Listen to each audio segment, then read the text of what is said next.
Welcome to சுடர் கருணை பிரகாசம் சேனல். வாங்க இன்றைக்கி இறால் குழம்பு ரெசிபி தாங்க பார்க்க போகிறோம். இந்த இறால் குழம்பு சாதம், இட்லி, தோசை, சப்பாத்தி எல்லாத்துக்கும் தொட்டுட்டு சாப்பிட்லாம்.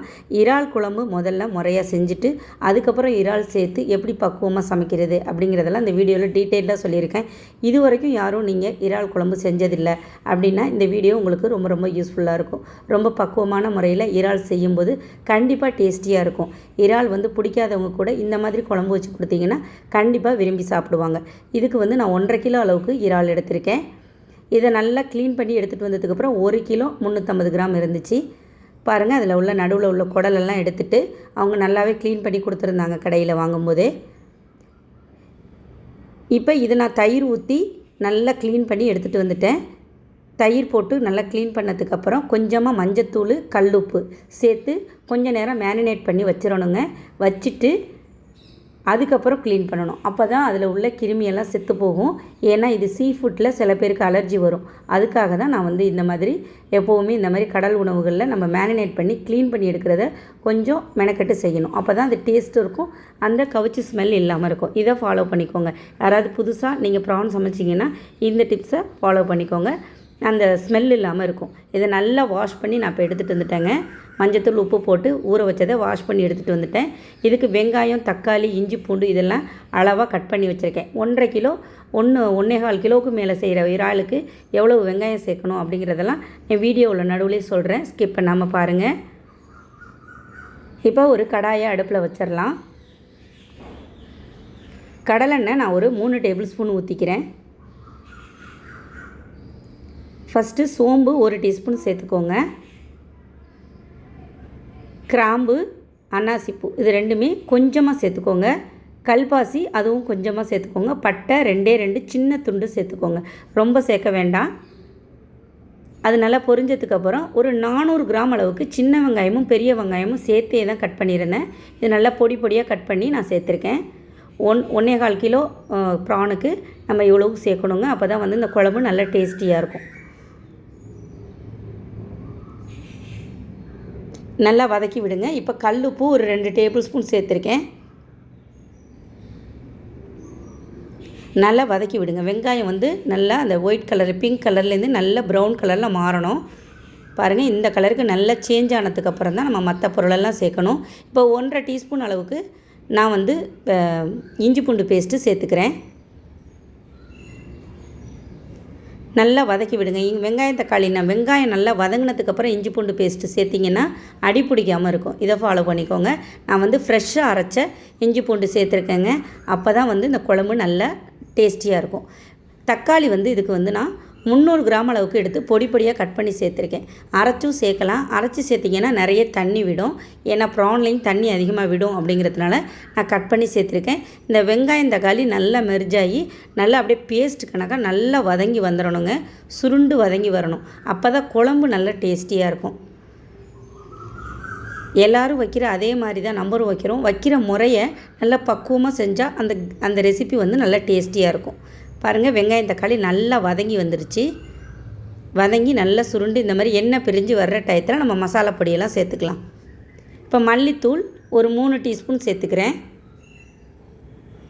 நீங்கள் குழம்புத்தூள் இருந்தாலும் அதில் ஒரு 4 டீஸ்பூன் சேர்த்துக்கோங்க, கரெக்டாக இருக்கும். நான் மல்லித்தூள் ஒரு 3 டீஸ்பூன், அதே ஸ்பூனால் 2 டீஸ்பூன் மிளகாத்தூள் சேர்த்துக்கிறேன். இது காஷ்மீரி சில்லி சேர்த்து அரைச்சதுங்க, அதனால் கொஞ்சம் கலராக இருக்கும். மஞ்சத்தூள் ஒரு 1/4 டீஸ்பூன் சேர்த்துக்கோங்க. ஜீரகத்தூள் 1 டீஸ்பூன் சேர்த்துக்கோங்க. சேர்த்துட்டு எல்லாத்தையும் நல்லா அந்த வெங்காயம், தக்காளியோடையே போட்டு நல்லா வதக்கி விட்டுக்கோங்க. வதக்கிட்டு அதுக்கப்புறமா தண்ணி வச்சு கொதிக்க வைக்கலாம். இதுக்கப்புறம் நம்ம இன்னும் சில பொருட்கள்லாம் சேர்க்கணும். அப்போ தான் அந்த குழம்பு நல்லா டேஸ்டியாக இருக்கும். நல்லா வதங்கிருச்சுங்க. இப்போ அந்த மசாலா பச்சை ஸ்மெல் போகிற அளவுக்கு நல்லா வதக்கி விட்டுட்டு இப்போது ஒரு 1/2 டம்ளர்லேருந்து 3/4 டம்ளர் தண்ணி விட்டுக்கோங்க. ஏன்னா ப்ரான்லேயும் தண்ணி வரும், அதனால் கொஞ்சமாக வச்சுக்கோங்க. ஃபஸ்ட்டு உங்களுக்கு எந்த அளவுக்கு குழம்பு தேவையோ அந்த அளவுக்கு நீங்கள் தண்ணி வச்சுட்டு நல்லா கொதிக்க விடுங்க. இதுலேருந்து தண்ணி வர்றது நல்லா கொதித்து சுண்டி எண்ணெய் பிரிஞ்சு வரணும். அது வரைக்கும் நல்லா கொதிக்க வைக்கணும். இப்போ நல்லா தண்ணி வச்சுட்டு நல்லா கொதிக்க விட்டுருங்க. உப்பு, காரம் எல்லாம் இந்த டைம் நீங்கள் செக் பண்ணிக்கோங்க. பத்தலைன்னா கொஞ்சம் ஆட் பண்ணிக்கலாம். ரொம்ப சூப்பராக இருக்குங்க. சப்பாத்தி, தோசை, இட்லிக்கெல்லாம் சூப்பராக இருக்கும். நீங்கள் வந்து சாதத்தில் சாப்பிட்றத விட இட்லி, தோசைக்கு ரொம்ப ரொம்ப நல்லாயிருக்கும் இந்த குழம்பு. நல்லா கலந்து விட்டுருங்க. கலந்து விட்டுட்டு நல்லா ஒரு 10 நிமிஷத்துக்கு நல்லா கொதிக்க விடுங்க அந்த குழம்ப. நல்லா கொதித்து வந்ததுக்கப்புறம் பார்த்திங்கன்னா ஊறுகாய் கன்சிஸ்டன்சிக்கு இந்த குழம்பு வரும். பார்க்குறதுக்கு ஃபஸ்ட்டு கெட்டியாக இருக்க மாதிரி இருக்கும். நம்ம ப்ரான் போட்டோன்னா இன்னும் தண்ணி விடும். சிம்பிளான பொருட்கள் தான், ஆனால் செய்கிற விதம் வந்து நம்ம கரெக்டாக செஞ்சோன்னா குழம்பு நல்ல டேஸ்டியாக இருக்கும். பாருங்கள், நல்லா கலந்து விட்டுட்டு இப்போ நம்ம ப்ரான் சேர்த்துக்கலாம். நல்லா வாஷ் பண்ணி தண்ணியெல்லாம் புழிஞ்சு எடுத்து வச்சுருக்கேங்க. நல்லா தண்ணியை ஒட்ட வடிச்சிட்டு அதுக்கப்புறம் நீங்கள் இறாலை சேர்த்துக்கோங்க.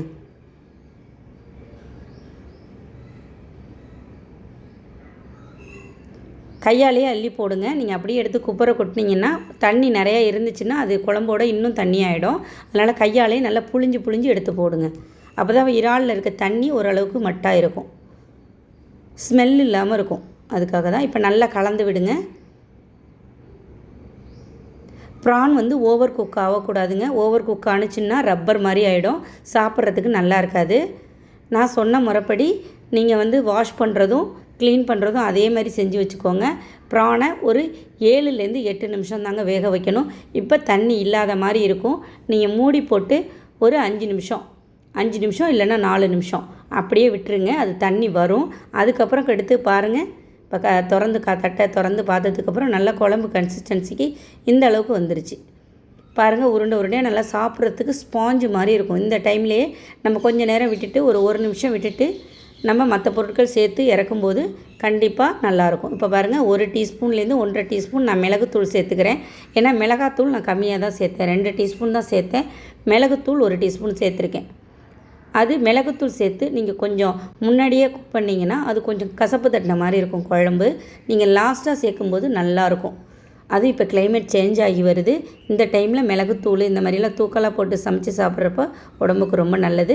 இறக்க போகிற டயத்துக்கு கருவேப்பிலை சேர்த்துக்கோங்க. நம்ம தாளிப்பில் கருவேப்பிலை சேர்க்கலை, லாஸ்ட்டாக சேர்க்கும்போது கண்டிப்பாக டேஸ்டியாக இருக்கும் இந்த குழம்பு. அவ்வளோதாங்க, சிம்பிளான முறையில் ரொம்ப ரொம்ப டேஸ்டியான இறால் குழம்பு உங்களுக்கு சொல்லி காமிச்சிருக்கேன். ரொம்ப டேஸ்டியாக இருக்குங்க. இட்லி, தோசை செஞ்சுட்டு இந்த இறால் குழம்பு செஞ்சு சாப்பிடுங்க. கண்டிப்பாக வீட்டில் யாரும் பிடிக்கலன்னே சொல்ல மாட்டாங்க. இந்த ரெசிபி உங்களுக்கு பிடிச்சிருந்துச்சுன்னா சுடர் கருணை பிரகாசம் சேனலுக்கு மறக்காமல் சப்ஸ்கிரைப் பண்ணுங்கள், லைக் பண்ணுங்கள், ஷேர் பண்ணுங்கள், கமெண்ட் பண்ணுங்கள். எப்போதும் போல் உங்கள் சப்போர்ட் கொடுத்துட்டே இருங்க. நன்றி, வணக்கம்.